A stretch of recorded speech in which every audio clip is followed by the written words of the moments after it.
Hi, I'm Dr. Todd Liazon of Lifestyle Integration, and in this short video we're going to address the difficult question of what your options are as an alternative to medication if you've been told that you need to take a medication for a particular problem or a disease.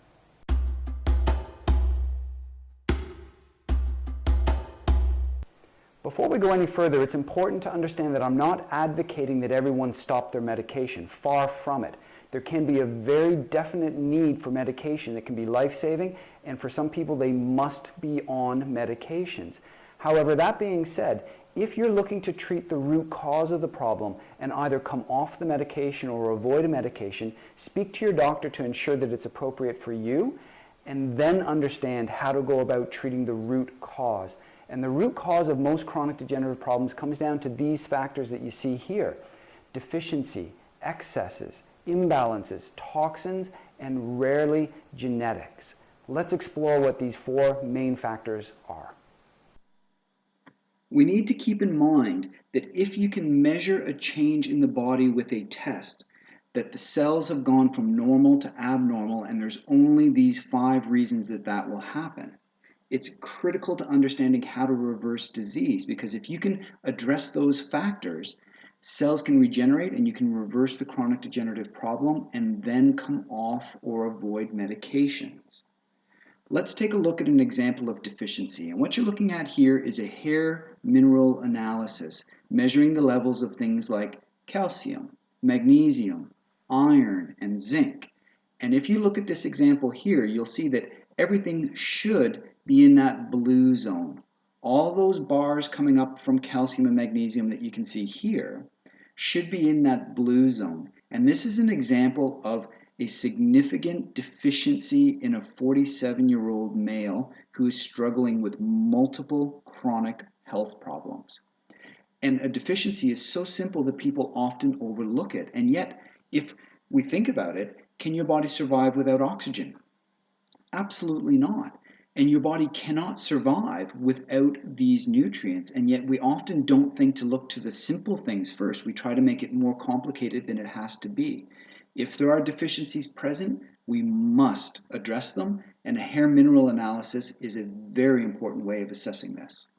The next thing that we need to look for are excesses. And in this example through here, what you're looking at is a hair analysis of a 42-year-old female who's struggling with anxiety and a lot of mental emotional things, acne, headaches, a lot of things along those lines.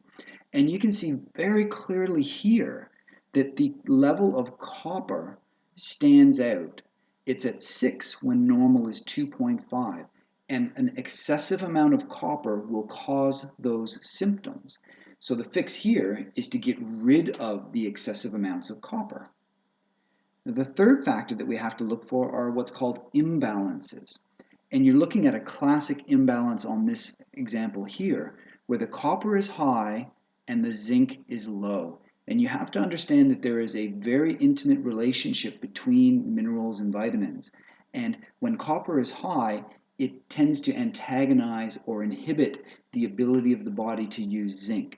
So you would not only have the symptoms of the excess of copper, but you'd also have the symptoms of the deficiency of zinc. So imbalances are critical to understand, and a lot of the times we don't address them properly and we don't consider them when it comes to things like hormone balancing, etc. But it is very, very important to take into account. And certainly last but not least is the effect that toxins and toxic metals can have on us. And this is an example of a toxic profile in an individual. And here you should see none of these black bars.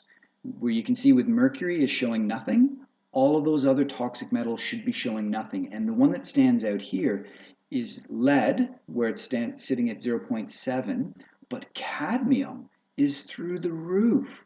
And cadmium will cause immense problems in an individual from a chronic health degenerative perspective. And the level of aluminium is also very high here. And we know that aluminium is certainly correlated and linked into things like Alzheimer's. So there you have it. There's your factors that need to be addressed if you're looking to reverse the chronic degenerative process.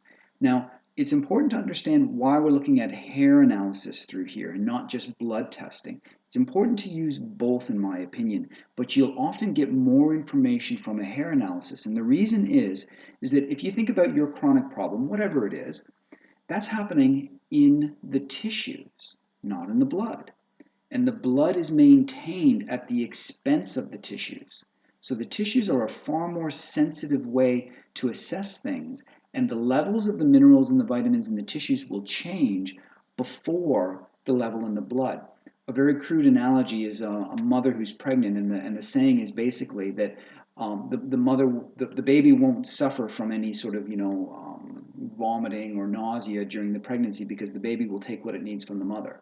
So it's very important to understand this concept. And another reason that a hair analysis is important is that blood and tissue are different in the sense that, let's take an example of an infection. If you have a bacterial infection, in the blood, backtrack for one quick second. If you have a bacterial infection, the infection is looking for the spoils of war. In other words, it's looking for iron. Iron is what an infection is looking for. So your body in its wisdom, when it has an infection, will take the level of iron that would normally be in the blood and it'll sequester it and put it away into the tissues. This is a normal reaction to having an infection. So your blood will show low iron, but the tissues will show high iron. That's how the body works. You'll often see opposite levels where blood will show normal, but a hair analysis will show something else.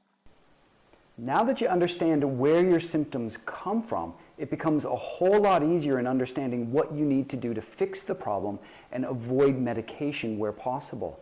And the solution is really quite simple. Fix the deficiencies, excesses, imbalances, and toxins, and then get on top of your stresses. And this model that you see here is the overall big picture of how we help people get better naturally and address the root cause of the problem. We need to, and this is the answer to getting you off medication or avoiding medication. You need to reduce or eliminate your physical stresses, your emotional stresses, and your chemical stresses. And that you see in the middle of the diagram up there. The stresses that you cannot or won't eliminate from your lifestyle then need to be contained by the outer ring on this diagram here. And that containment system is of things such as diet, mental emotional work, lifestyle factors such as sleep, water, and exercise, detoxification, including near-infrared saunas for most people, and correct supplements. But notice there's no quick fix here, and there's no one miracle solution. All of these things need to be happening synergistically for you to correct the root cause of the problem and restore your health. I hope this short video has given you some hope and inspiration and given you some insight into how you might address your problem by dealing with the root cause and putting together a holistic, complete program. If you're interested in more videos just like this, click some of the links that you see here on this page, or even better, subscribe to our YouTube channel in the corner up here.